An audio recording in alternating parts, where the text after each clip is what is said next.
And there was a lot of activity with ransomware in Q2 that we kind of haven't mentioned, with relates to law enforcement disruption.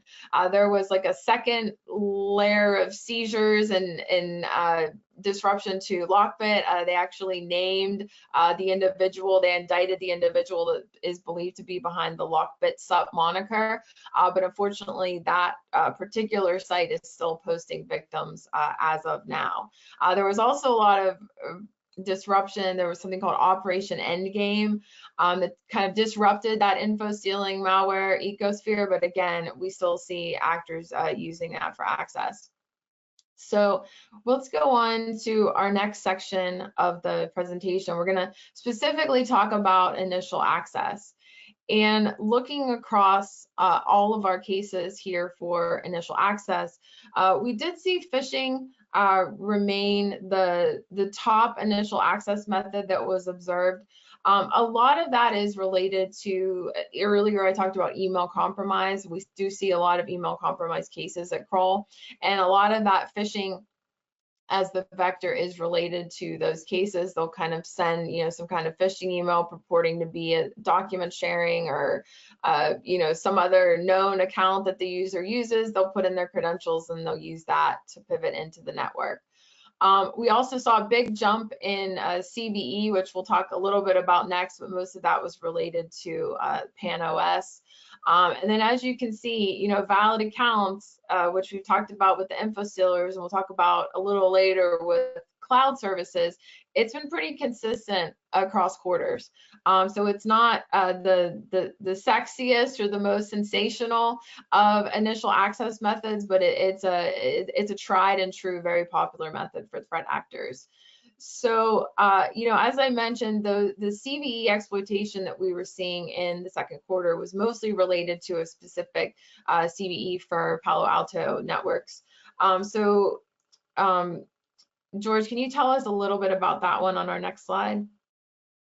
Yeah, the PanOS Global Protect 0 Day. I think we started referring to it internally as a Pandemonium. It's pretty much the worst of the worst in terms of vulnerability.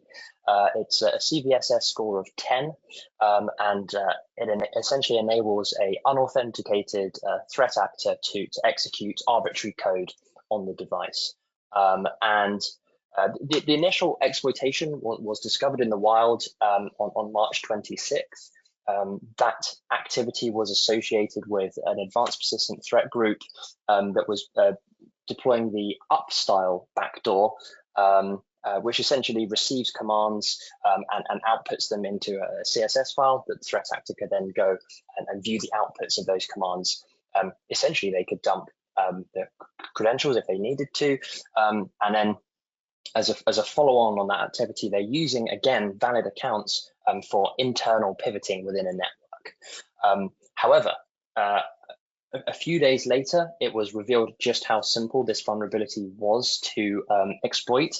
The traversal and the command injection in the session ID handle, which you can see there, essentially that endpoint would have a Python script attached to that on a cron job. In this case, every hour, it would execute that command. So all a threat actor really had to do is put a command on their command and control domain, and every hour that command would run. And so it didn't take long for the rest of the cybercrime sort of ecosphere, underground, things like that, to get on this and start abusing it.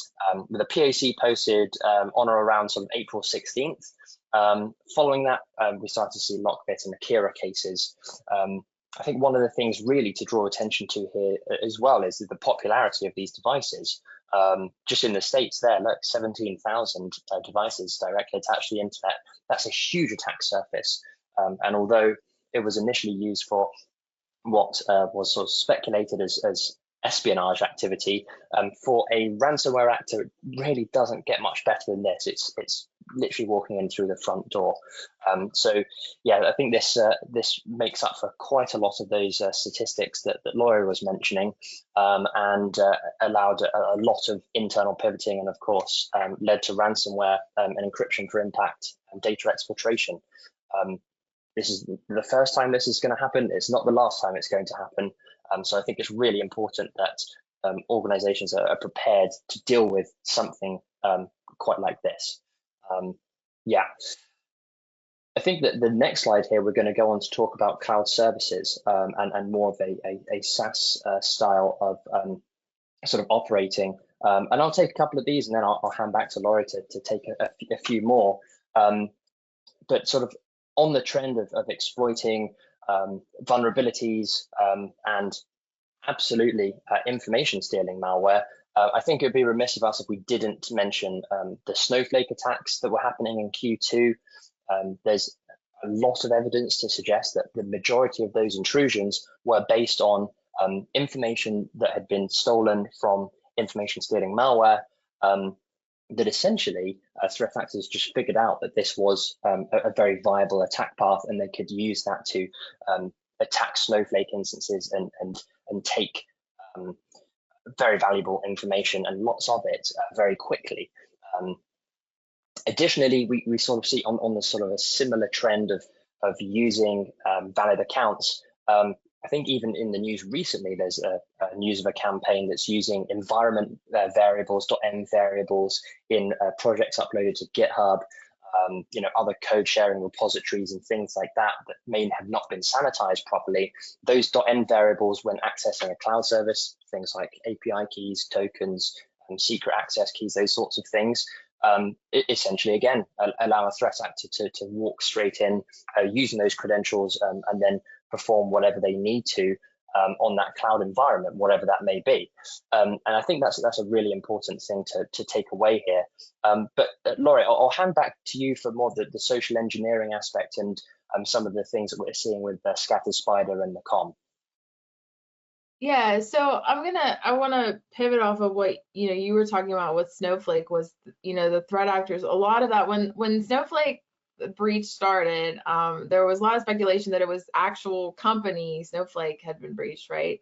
And later review found out that that wasn't actually the case, that this was related to the threat actors kind of mining the underground markets, looking for those companies that had the Snowflake part of the domain so they could get those credentials. And it kind of tracks back to our earlier, the name of our session is like threat actors do their homework, right? So it kind of illustrates how threat actors mine those marketplaces, right? They're specifically looking for specific types of creds. So that was a really good, a good illustration of how they are doing their homework, going after those Snowflake creds. Another, illustration of that is some of the social engineering that we are seeing threat actors do. I know Scattered Spider, the group that we follow as KTA243, they are really known for socially engineering their victims. And we had a case this quarter where the social engineering was calling the help desk, right? So they were basically calling the help desk to try to get these password resets. But if you call your help desk, there's sometimes a lot of authentication that you have to go through and questions that you have to answer to be able to do that. And I think the frightening part of that, unfortunately for these cases, was that they had the answers. So again, they were doing their homework on their victims. They knew, to start with, they knew who they were going to ask the password for the initial access. And then actually once they got into the system, they started finding other persons of interest within the company who could get them greater access, and then they would call back the help desk. And I think they did this about 4 or 5 times while they had access to the network to try to get access into new accounts. So doing their homework outside of the network, and also doing their homework inside the network to help them increase their access. So another thing interesting with we had this case I said related, likely related to Scattered Spider or the COM, and fortunately for our client here, they actually identified the activity and ejected the actors before it advanced to something like exfiltration. But unfortunately, they did have a lot of access during their time in the system, which was about less than 10 hours. But during that period of time when they were in there, they were able to, as I said, I think, they socially engineered the help desk about 5 different times to increase, access. They were also creating new user accounts. So they even went so far as to create a new user and then create a new email address for that user. And a lot of what they were doing at that point, like I said, they weren't at the exfiltration actions on objectives phase, but they were kind of in that initial probing phase. And a lot of what we observed them doing was probing those cloud applications, SaaS applications. I think our final count was about 8 of them that the actors either had some kind of access to or tried to probe while they had that access into the network. So it just kind of highlights again the threat actor entrance in these kind of services. And the valid accounts is kind of the thread that ties all of these together. And then George, I know you mentioned this morning about the .env variables. So can you talk a little bit about that one? Yeah, so the .env variables, that's really where people are uploading things to GitHub. They're not sanitizing their uploads and things like that. Again, I think it's probably going to become part of the information stealing malware to check those things, understand what's there, and get them out. I think one of the most important things there is really the element of least privilege. And if let's just say AWS API token, secret access keys are in those environment variables, that is route 1 for threat actors to get into a cloud environment and restart doing whatever they want in there, pivoting and so on. So again, that really just comes down to sort of good practice, good hygiene, and understanding the privilege that those environment variables and those API keys and tokens have. Yeah, so we want to talk next a little bit about, how can we defend or how can, organizations detect this activity or potentially mitigate it before it starts. So George, can you talk a little bit about the detection side of things here? Yeah, as it comes to valid accounts, it really does come down to the user space, where people are logging in from, how they're logging in. So being able to detect, impossible travel has been a thing for a long time, but threat actors understand this. They will deliberately VPN to be close to their target because, again, if they've used an information stealing malware, they know exactly where that person is. They know exactly where they stole those credentials from, just based on where the malware is infecting and the information they've stolen from the machine. So if they need to, they can VPN to be close to where that person is located, basically bypassing that detection. So there's a lot to be said here for understanding how things like browser session hijacking using those stolen tokens, detecting a new multi-factor device being registered, for example, understanding typical user patterns and logins, out of office hours, at weird times, multiple logins very quickly. All of those things lead into being able to detect this activity. It's not easy. This is one of the hardest things to get a good pattern of life and detect on. But again, if you go to the MITRE ATT&CK pages for these, there's a lot of really good examples there for sort of defense in depth. And then in terms of mitigation, I think there's a few here that I'll take, and then I'll pass back over to Laurie. Some of the things here are quite pertinent to stuff that's been in the news, specifically Active Directory configuration. There's a lot to be said about how your AD tree is configured, what threat actors can use to understand what your environment looks like, what access to highly privileged groups are there. Recently, there's been news of a vulnerability whereby threat actors were able to elevate privileges to access ESXi administrative portals. That technique, adding or adding users or adding the group ESX admins, has been around for a while. It's been in the old Conti playbooks for a very, very long time. And it just goes to show threat actors know what these highly privileged accounts and groups are, and so they should be protected as such. Raise an alert if someone's added to that group, especially if it's out of hours and things like that. Account use policies as well. What sort of accounts can be used when, where, and how? Very, very important. And then the last thing I'll touch on, and then I'll hand over to Laurie, is multi-factor authentication. We've talked a lot about this, especially sort of actor in the middle phishing pages that can bypass multi-factor authentication.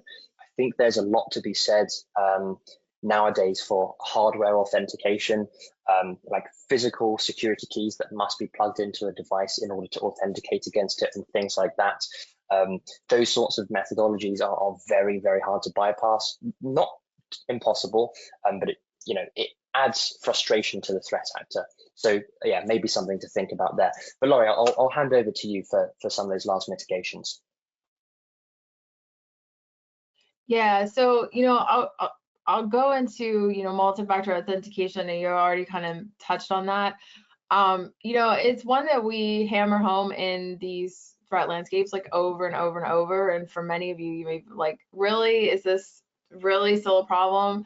But we talked about Snowflake earlier, and a lot of the reason why the threat actors were able to leverage those creds was because they were able to, they did not have MFA applied, so they were able to get in. Also in the first quarter, probably one of the biggest cyber attacks of 2024 will always be Change Healthcare. And it came out in Q2 that one was also related to credentials that were found on the dark web. And again, this was an instance where there was no MFA, so the threat actors were able to leverage those credentials to get into the system. So one of those things that unfortunately we keep having to bring up time and time again, because we see it being such an effective it is very effective if it's in place, right? It only works if you have it. So, another thing that, we talk about a lot is like password hygiene. So this one here, looking at password policies, requiring complex, unique passwords across systems, rotating those frequently. With respects to privileged account management, it's kind of like everyone, it's like I said, it's kind of like a hygiene check, right?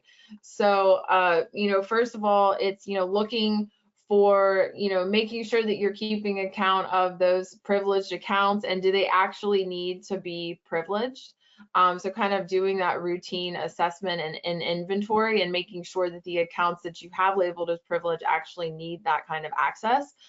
There are some kind of environments, I know in Azure, you can actually configure alerts that let you know when a privileged account has gone many days without using that role, so that maybe you can decide whether or not to remove those accounts. So having something like that and following those alerts would be very important. With respects to general users, the same thing is applied. If users have access but they're not actually using the tool or the service, try to remove those, because having unnecessary users to a platform is just a risk for threat actors. And then finally, user training. So this really comes into account because we talked about multi-factor authentication, but unfortunately MFA can be bypassed, and one of the tactics that they'll use to do that is something we call MFA prompt bombing. So they'll send someone a barrage of alerts, maybe at a very inconvenient time. If the user gets enough of those, the annoyance factor alone may just cause them to click on one of those and approve one of those sessions. Unfortunately, if they do that, that can allow a threat actor in. So having your users be aware of what would look like suspicious MFA sign-in activity, so that they can identify that and not click on those notifications, goes a long way to help with keeping those threat actors out of cloud environments.